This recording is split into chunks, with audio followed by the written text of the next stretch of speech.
Estamos de volta com Folha no Ar, primeira edição, e teremos a partir de agora a presença do economista Igor Franco, professor da Faculdade Estácio. E bom dia, Igor, muito obrigado pelo seu aceitar o nosso convite. E mais uma vez, bom dia, Arnaldo, bom dia, Luiz. E agora a bola é com vocês, né? Vocês é que sabem, você principalmente é que sabe da história. Bom dia, é um prazer estar aqui hoje falando com vocês. Bom dia também aos ouvintes da Folha. Bom, realmente a situação é muito preocupante. Temos uma correção, porque tem uma brincadeira entre os não economistas. O conselho ele persegue, todo mundo se identifica como economista. Na verdade, sou administrador especializado em finanças e investimentos, mas economia como uma grande área de... Você tem vários famosos como economistas, o Alexandre Schwartzman é um, Samuel Pessoa, outro, mas que se identificam, na verdade, como professores, porque já, o Corecon foi atrás deles por conta disso. Mas só rapidamente essa observação. Mas, de fato, a situação relativa aos royalties é extremamente preocupante, né? A gente vive uma dependência nos municípios produtores relativa às rendas do petróleo. O Aloysio estava comentando, o estado do Rio de Janeiro, por exemplo, com os royalties e participação especial, ele atrasou o pagamento durante muito tempo. A situação melhorou um pouco no ano passado, derivado a uma melhora também no setor de petróleo.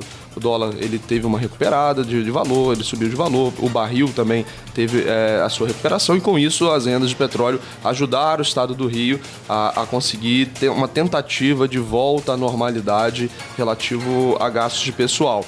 Mas hoje as rendas do petróleo elas vão para pagar os inativos. Então, especificamente o estado do Rio de Janeiro, numa eventualidade da aprovação, assim, da derrubada da liminar da ministra Carmen Lúcia, na entrada em vigor da nova lei de partilha, sem dúvida alguma isso seria o caos e imediatamente os pagamentos teriam que novamente ser parcelados e isso teria, como uma onda de choque, iria se alastrando por todos os municípios produtores. Existe um estudo da Confederação Nacional dos Municípios que coloca um resultado negativo de 12 bilhões de reais de perda de arrecadação para os municípios do estado do Rio de Janeiro. E veja que Campos, Macaé são municípios que detêm grande parte dessa fatia. Maricá e Niterói, com a produção do pré-sal, começaram a ultrapassar Campos e Macaé em alguns repasses. Tá? Mas Campos e Macaé, historicamente, têm uma receita muito elevada e seriam os principais afetados. A Luiz explicou muito bem, a LRF ela tem a LRF é a Lei de Responsabilidade Fiscal, que, como a Luiz também explicou, ela foi editada para que nós conseguíssemos sair daquele ciclo vicioso de resultado negativo, aumento de endividamento que prejudicava a estabilidade do país. E a LRF, ela colocou limites prudenciais e limites legais a respeito do gasto pessoal. Quando esses limites são avançados, existe uma série de mecanismos que são acionados. Você proíbe aumento de salário, qualquer tipo de correção, não tem mais contratação até que esse limite prudencial seja reduzido. E, dependendo da situação, você tem gatilhos de demissão de servidores, eventualmente até mesmo efetivos. No estado do Rio de Janeiro, isso ficou a um triz de ser colocado em prática, porque o estado começou a parcelar salários, o estado avançando o limite da Lei de Responsabilidade Fiscal, e chega-se na iminência de você ter efetivamente servidores que são concursados e têm uma expectativa de estabilidade, mas atendendo aos critérios da LRF, isso pode ser flexibilizado para que o gasto público ele volte a uma normalidade. Então, sem dúvida, a gente teria um grande impacto no município de Campos, com certeza excedendo o limite da Lei de Responsabilidade Fiscal e alguns gatilhos sendo acionados. E aí o Aloysio deu exemplo, e esse exemplo ele é bom para fazer uma comparação. Quando você tem um problema, por exemplo, você tem um desajuste numa empresa, a maioria das empresas, a folha de pagamento costuma ser, se não o maior, mas um dos maiores gastos, né? Mas a empresa ela consegue se ajustar, por mais traumático que seja um processo de demissão, eventualmente um processo de demissão em massa, você consegue fazer esse ajuste na sua folha de pagamento realizando demissões. Já o poder público tem muita dificuldade, porque apesar de, novamente, haver previsão legal, é possível demitir servidor? Em alguns casos é possível. Você precisa de um processo administrativo, etc. Inclusive, é possível demitir servidor por falta de produtividade, mas isso não é colocado em prática. E, normalmente, quando é judicializado, o servidor ele consegue retornar ao trabalho. Então, você não tem uma cultura de demissão no setor público. Consequentemente, é quase impossível fazer ajuste no setor público através de gasto com o pessoal. Então, você tem, como medida mais grave, a falta de concessão de aumento. Então, você veja que enquanto na iniciativa privada os trabalhadores eles são demitidos e perdem a renda, no setor público, historicamente, esse ajuste ele é feito por uma espécie de congelamento de salários, né? O servidor, dificilmente você vai ter um caso de demissão em massa, não conheço nenhum, pelo menos no Brasil. Então, é muito complicado o setor público ajustar a folha de pagamento. Consequentemente, uma vez que ele não consegue ajustar a folha de pagamento, ele tem que atuar por outros caminhos. Então, o custeio da máquina ele fica totalmente prejudicado. Os investimentos são praticamente abolidos num cenário desse. Você não consegue sequer compensar a depreciação que você tem anualmente nas estruturas do Estado.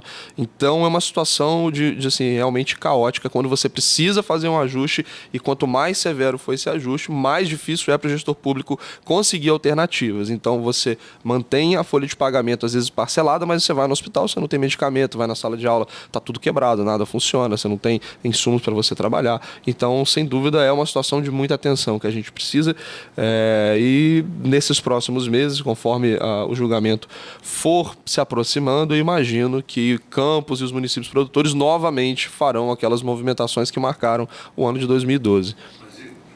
Deixa eu abrir o meu microfone, ô Igor. Essa história do parcelamento também não é uma solução muito grande, não, porque você tem que pagar de qualquer jeito. É a mesma coisa da pessoa, da família de classe média baixa, que vai no supermercado, passa um pouco do seu orçamento, gasta R$400, por exemplo, e parcela em 4 vezes compras. No mês que vem, você vai ter que comprar de novo. Ou você parcelar uma conta de telefone alta, você vai ter que continuar pagando a conta do mês seguinte e mais o parcelamento. É uma bola de neve, né?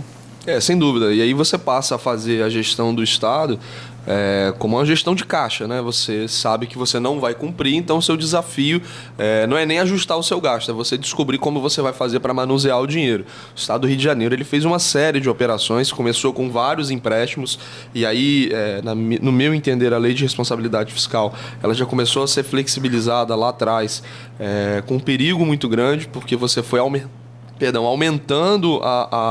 o limite de endividamento com aval, às vezes é necessário o aval do Senado, às vezes não, normalmente para as operações que os estados realizam é necessário o aval do Senado, e esses avais, tanto do parte do Senado quanto do Tesouro Nacional, que garante determinados empréstimos, ele foi sendo concedido, e você começou a fazer, como a gente conversando agora, uma gestão de fluxo de caixa, sem conseguir atacar o problema principal, que é a necessidade de diminuir esse gasto sucessivamente. Esse exemplo é perfeito, né? Se eu tenho que todo mês comprar no supermercado, vai chegar num ponto que eu vou postergar, eu não vou conseguir, porque eu vou fazer uma bola de neve tão grande de prestações anteriores, que nem a gestão de fluxo de caixa será suficiente para resolver o meu problema. Aloysio. A gente está falando aqui falando muito de servidor. Eu tenho só receio de que o ouvinte, sobretudo esse servidor, não nos entenda bem. Então é bom de ficar claro que o caso do servidor ele é imposto pela lei RF. Por isso que vai haver corte em todos. Se passar, não, em todas as áreas do poder público, de todos os municípios e estados produtores. Agora, a questão do servidor, como o Igor explicou aqui com detalhes, ela é determinada pela LRF. E o governante, o governo que descumpre isso, está sujeito à prática de crime, de responsabilidade. Enfim. Então é uma coisa imposta por lei. Não é o servidor que tem. Essa coisa que servidor não trabalha, servidor privilegiado, servidor. Não é isso. É a imposição da lei de responsabilidade fiscal. Ponto. Agora, a reação em cadeia. Porque é costume aqui, quem trabalha em jornal, por exemplo, quando sai pagamento servidor, o título da matéria não é pagamento servidor, é não sei quanto na praça hoje. O dinheiro circula. Ele circula, porque o servidor, como você estava falando aqui, ele faz compra no comércio local. compra roupa no supermercado local, Paga enfim, suas contas. paga suas contas aqui. Esse dinheiro roda.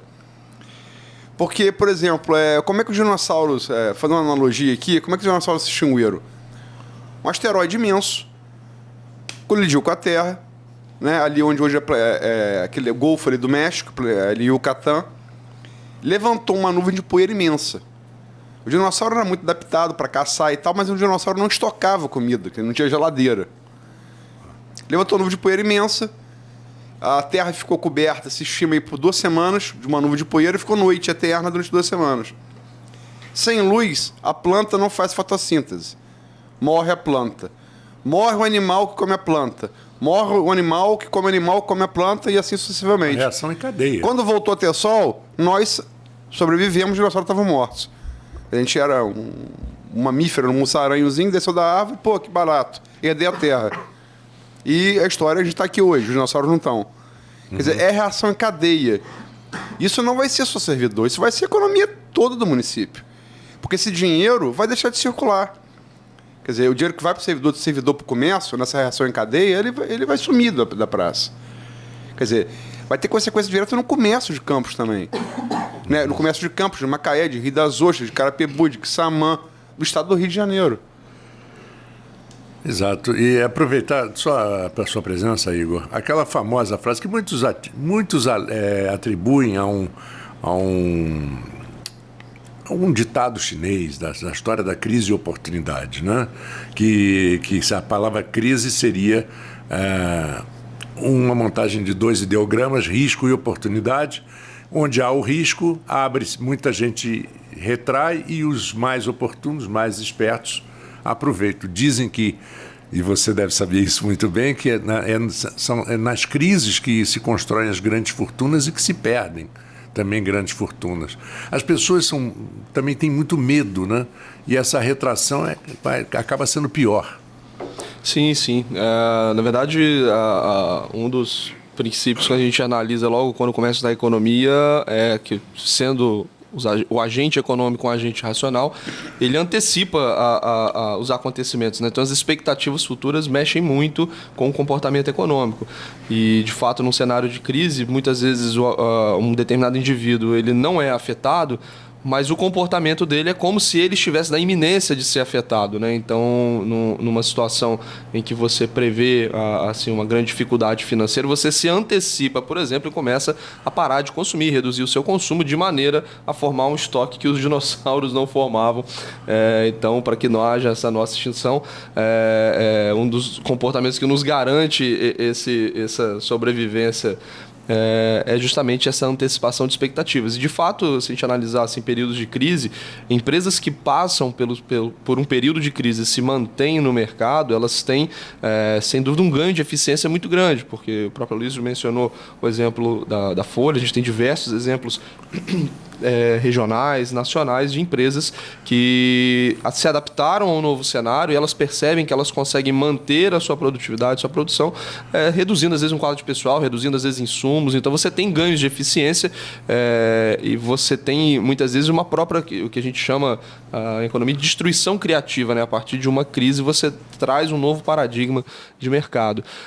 Agora, quando a gente fala, voltando aqui ao tópico do Aloysio, de fato falando muito sobre servidor, mas porque pela própria estrutura do gasto, como a gente vinha falando agora, o servidor ele é o último a ser afetado. Então, se a gente pode vir a chegar a um caso no cenário em que essa liminar seja cassada, a lei entre em vigor, não haja qualquer tipo de alteração a partir daí, a gente já vai estar numa situação limite, né? Então, você veja, a gente está falando do servidor, porque se a gente parar para pensar, toda a outra esfera do gasto público foi afetada. A gente tem um exemplo da cidade de Campos, inclusive confirmada na pessoa do próprio prefeito, de que foi necessário fazer um ajuste numa série de áreas para que ele não fosse obrigado a atrasar pagamentos. Inclusive, é uma grande bandeira da administração municipal o fato de não ter havido atraso nos servidores, nem parcelamento durante esse período de crise. Porém, se a gente parar para pensar, uma série de serviços públicos chegou a ser afetada justamente porque a gente consegue fazer o ajuste por um outro lado do gasto, que não o pagamento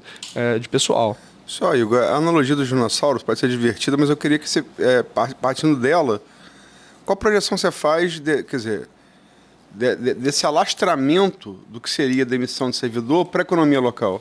Sem dúvida, a economia de Campos e dos municípios produtores ela é muito dependente desse fluxo de dinheiro que ocorre com o pagamento de salários, 13º, etc. A cidade de Campos, sem dúvida nenhuma, seria afetada de uma maneira terrível.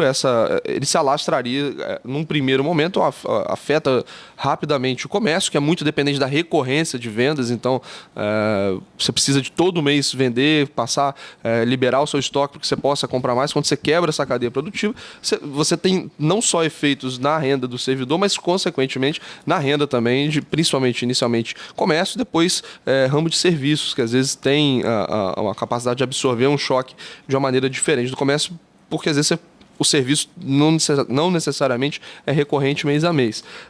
Mas, sem dúvida alguma, isso afetaria rapidamente o setor privado de Campos, e a gente veria um ciclo novamente vicioso, de fechamento de lojas, demissão de pessoal, e esse ciclo ele começa a se retroalimentar. E é difícil você sair desse ciclo no curto prazo, porque você veja, você não consegue modificar a dependência de renda, por exemplo, do Estado de uma hora para outra. Você não consegue abrir uma fábrica, trazer uma fábrica para cá, você não consegue iniciar, às vezes, uma nova atividade que demanda pesquisa, investimentos, etc. Então, no curto prazo, é muito difícil sair desse ciclo vicioso, você gera um equilíbrio ruim, né? Então, fica ruim para todo mundo. É difícil você encontrar alguém que ganhe num cenário desse. Provavelmente todos serão afetados, justamente porque você tem uma base que hoje é a base da pirâmide de movimentação da economia na cidade de Campos, é promovida pelo setor público. Quando você quebra essa base, todo o resto desmorona. E no curto prazo é praticamente impossível você trazer alternativas para esse fato. Igor, eu recebi até uma mensagem de um ouvinte aqui falando que os municípios tiveram tempo e não se prepararam durante inúmeras gestões para esse dia ou esse período de catástrofe, de pré-catástrofe, né, que a gente está tanto abordando aqui, que se confirmar, torna-se uma catástrofe para a economia regional. Inclusive, ele traz uma analogia que os asiáticos treinam suas crianças para períodos de terremoto. Você não sabe quando que vai acontecer, mas sabe que pode acontecer a qualquer momento. Campos teve a oportunidade, por exemplo, de criar um caixa de contingenciamento na gestão passada do governo Rosinha. Foi até um projeto do Marcão e a gente conversou isso aqui na segunda-feira. Hoje, ex-presidente da Câmara e hoje secretário do governo Rafael, ele levou esse projeto não foi aprovado. Em contrapartida, hoje Niterói e Maricá, que você mesmo citou, que começa a surfar aí, passam a ganhar grandes parcelas de repasse de royalties, já criaram esse caixa, embora pode ser até sem sentido se realmente passar essa nova partilha, mas eles pelo menos se prepararam para isso. Os gestores públicos, quando seus orçamentos crescem expressivamente com royalties de petróleo, eles passaram para uma questão mais prática, até mesmo muitas vezes visando questões eleitorais, esqueceram de planejar, pensando no futuro, porque além desse problema agora que a gente tem, da divisão dos royalties, é um bem finito, né? Sim, sem dúvida alguma. Muitos países fazem isso, a própria Noruega. No Alasca tem um exemplo muito interessante. O Alasca é uma região produtora de petróleo e lá você tem um pagamento em dinheiro para cada cidadão, periodicamente. Isso é distribuído diretamente. Mas no Brasil, historicamente, nós não temos grandes exemplos de economias em períodos de bonança. Na verdade, o gasto público brasileiro ele é muito ligado ao ciclo econômico que nós vivemos. Então, quando a gente começa a ter um ciclo econômico positivo, esse gasto ele começa a acelerar justamente porque o incentivo para o político, isso não é político A, B ou C, mas isso é tratado na ciência política e na economia do setor público, ele tem todo incentivo para gastar mais, porque, na verdade, o político ele faz propaganda das coisas que ele realiza. Folha de pagamento, você emprega uma pessoa, você tem uma situação familiar que é totalmente beneficiada. Então, o incentivo para o gestor público, de fato, no momento de bonança, começar a gastar. Se você não tem nenhum tipo de pressão da sociedade ou de determinadas entidades da estrutura de Estado, por exemplo, o Poder Legislativo pressionar para a criação de um fundo de emergência, eventualmente uma entidade privada fazer uma pressão nesse sentido, deixado correr solto, sem dúvida nenhuma, o gestor ele vai buscar gastar o máximo possível. Campos foi um exemplo disso, obras faraônicas que nós tivemos aqui, muitas sem qualquer sentido econômico. Provavelmente, se você pegar e fizer um estudo de viabilidade financeira, você vai ver que aquilo nunca vai se pagar, por mais que você às vezes tenha uma utilização do espaço com retorno financeiro, mas esse retorno dificilmente vai pagar o investimento que foi feito. Então, assim, você você tinha, na verdade, um gasto público não só se acelerando em pessoal, que é muito difícil você reverter, mas uma série de outras searas. E você não cuidou desse problema da finitude do petróleo. Uma hora, de fato, vai acabar no curto prazo. Muito difícil. Então, é um outro incentivo para o gestor público. Não vai acabar no mandato dele. Entendeu? O petróleo não vai... As fontes não vão secar no mandato dele. Então, se isso acontecer daqui a 10, 15, 20 anos, e aí a gente cai num outro problema da gente não conseguir fazer planejamento de longo prazo no Brasil. Então, você muda, normalmente você muda o governo, você muda toda a plataforma de gestão. A gente está vendo isso no governo federal nesse momento. A gente já viu isso várias vezes em escala municipal. Você não tem uma continuidade política de governo. Então, de fato, a gente não se preparou, a gente, enquanto sociedade, enquanto poder público, também não houve uma preparação nesse sentido. E aí, quando chega a crise, aí é muito difícil você conseguir fazer qualquer tipo de caixa quando você tem um desafio diário de pagar suas contas, né? Então, nesse momento de ajuste, é aí mesmo que essa poupança não virá. E os países asiáticos, eles são muito famosos nesse sentido, né? A própria China, Japão, eles têm uma capacidade de poupança muito grande. Mas no Brasil, o grande ofensor da poupança da sociedade é justamente o poder público, que gasta mais do que arrecada. Isso já vem de muitos e muitos e muitos anos. Você está falando aí de... Você, Arnaldo, tocaram num ponto que tem que sempre colocar, que é o ponto do desperdício. Hoje a edição do jornal traz, além do você, né, que a gente conversou lá quando saiu a notícia, na quarta-feira eu já te acionei. E, pô, Igor, tenta calcular em número para mim o que seria isso, né? Falei com você, falei com o Ranu, falei com o Ju, também estou esperando uma análise também do Carlos Alexandre de Azevedo Campos, que é advogado aqui em Campos, muito conceituado, tributarista, foi assessor do Supremo Tribunal Federal, do ministro Marco Aurélio, para ele me dar o caminho jurídico também, porque é outro tipo de análise, é outro caminho que a gente tem que estar acompanhar muito de perto. Mas o Zé Alves trouxe também economista. Ele é economista, senão eu vou estar incorrendo aqui nessas filigranas, mas enfim. Tomar cuidado com... Mas enfim, o Zé Alves, eu acho que ele é formado em economia. Sim, o Zé Alves é economista. E ele fez um levantamento, a gente fez para frente, né? E ele fez para trás. E ele pegou de 8 municípios, há que se destacar que não Petro são 11, porque Niterói e Maricá passaram a ser com pré-sal, né? Eles não eram município produtor. Começou a explorar o pré-sal, Niterói e Maricá passaram a ser produtores, e por isso que a Arnaldo citou hoje que eles passam o campo, porque são campos que estão começando a explorar agora, enquanto campos vêm desde os anos 70, né? Já são campos maduros. Mas ele traz um cálculo aqui, desses 8 municípios, Campos, Macaé, Rio das Ostras, Cabo Frio, São João da Barra, Quissamã, Búzios e Carapebus. Ele pega um espaço de tempo de 21 anos, de 97 a 2018. Eles receberam ao todo 57,1 bilhões. E, quer dizer, ele pergunta no final, faz isso e fala, as palavras de Zé: será que as obras de instalações ou riquezas desses municípios, contempladas e produzidas com essa imensa fortuna divina da natureza, corresponde efetivamente ao montante recebido pelas rendas finitas do petróleo? É a pergunta que eu repasso a você.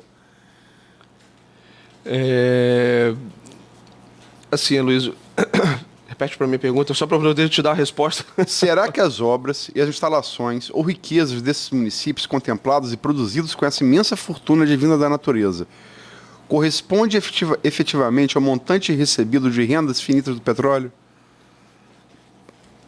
Bem, assim, se a gente falar, se a gente parar para pensar, o que se transformou essa renda, o que transformou essa renda, no que se transformou essa renda de petróleo? Quando a gente fala de riqueza, a gente fala normalmente de patrimônio acumulado, né? Você fala de um estoque que foi formado. Qual estoque foi formado, por exemplo, em campos de riqueza? No que se reverteu essa renda do petróleo? Não sei se eu estou dando a resposta ao sentido da pergunta que você... É a pergunta do Zé, né? Eu estou repassando. Você acha que estou no caminho de demonstrar... No que se tornou essa receita do petróleo? A ideia dos royalties é justamente uma preparação para o futuro. E quando você fala de preparação para o futuro, você tem, em linha com o que o Arnaldo colocou, é alguma formação de algum tipo de estoque. Pode ser um estoque de capital humano, uma renda dessa revertida para a educação, e aí você não tem uma riqueza física, patrimonial, mas você tem uma população, às vezes, muito bem educada e capaz de gerar ganhos de produtividade no futuro. Você pode, eventualmente, ter um caixa, que aí é uma riqueza acumulada, mas, na verdade, a gente transformou essa riqueza de petróleo em consumo. A gente enterrou muito dinheiro em obras, como eu falei, que não terão retorno financeiro. O caso clássico de Campos do CEPOP. O CEPOP, se ele for talvez alugado para o resto daqui até 2100, talvez não pague custou mais de 100 milhões do poder público, feito no governo Rosinho, com a Odebrecht. Né? Sim. Não, e você conta também que tem uma coisa que ninguém... não foi só mais de 100 milhões, quanto o poder público não gasta diariamente para manter o CEPOP. Para manter, exatamente. Luz, água... Sim. Então, assim, a gente não... Essa renda do petróleo não se transformou em riqueza, se transformou em consumo. Consumo, você compra alguma coisa e isso logo acaba. Você enterra, às vezes, um dinheiro em algo improdutivo, então é como se você estivesse queimando esse dinheiro, ele não vai te dar frutos. E no Brasil, a gente não faz essa análise, que é muito feita em outros lugares, que é o que a gente chama de custo de oportunidade. Esse dinheiro poderia ter sido empregado muito melhor em uma outra área, né? Então, esse custo de oportunidade... Eu gastei 100 milhões no CEPOP. E caso eu tivesse, sei lá, montado ou fomentado um novo parque industrial em Campos, se eu tivesse conseguido trazer uma cadeia produtiva de algum tipo de atividade econômica para a cidade, montado um parque tecnológico, por exemplo, porque 100 milhões de reais é coisa pra caramba. Então dá para você fazer praticamente tudo que você imaginar em nível municipal. É possível ser feito com 100 milhões de reais, tá? Bom, Igor, nós vamos daqui a pouquinho ao intervalo, são 7h42. Eu queria deixar uma pergunta para logo após. Marco Antônio, pois não. Antes de você entrar na pergunta, eu vou só abrir um parênteses aqui, que eu acho que a notícia relevante regional. A gente está vivendo aí esse clima de chuvas no Rio de Janeiro e 2 prédios acabaram de desabar na comunidade da Muzema, na zona oeste do Rio. São 2 prédios de 4 andares, dezenas de bombeiros vasculham os escombros para tentar localizar vítimas. Agora de manhã, realmente, mais uma situação preocupante envolvendo a nossa capital do Rio de Janeiro. E mais uma vez, coisas recorrentes, né? Coisas que podem ser evitadas. Bom, a pergunta para você, Igor, é um exemplo até que eu vou dar de uma coisa muito recente. Numa empresa que eu trabalhei, não vou citar o nome, mas que eu trabalhei até 2016, até com a Olimpíada e tal. Havia um número de profissionais de narração, de comentaristas e de repórteres, jornalistas. E havia uma necessidade de se reduzir em 30%. Estou dando uns números aleatórios, né? E a gestão dessa empresa conversou com todos e optou por reduzir o salário de todos em 30%.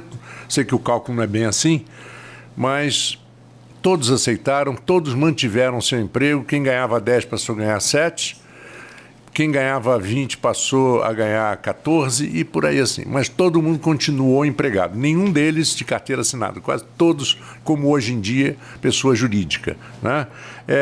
Você não acha que quando existe a necessidade de se fazer isso, que isso pode solucionar o problema do emprego, né? Os sindicatos, as organizações trabalhistas, elas criam um problema enorme e impede que empresas façam isso. Uma empresa, digamos, de 1.000 empregados, às vezes é obrigada a demitir 400. Eu deixo essa pergunta para logo após o comercial, ok? Vamos então, continuamos com o Folha no Ar, primeira edição. Folha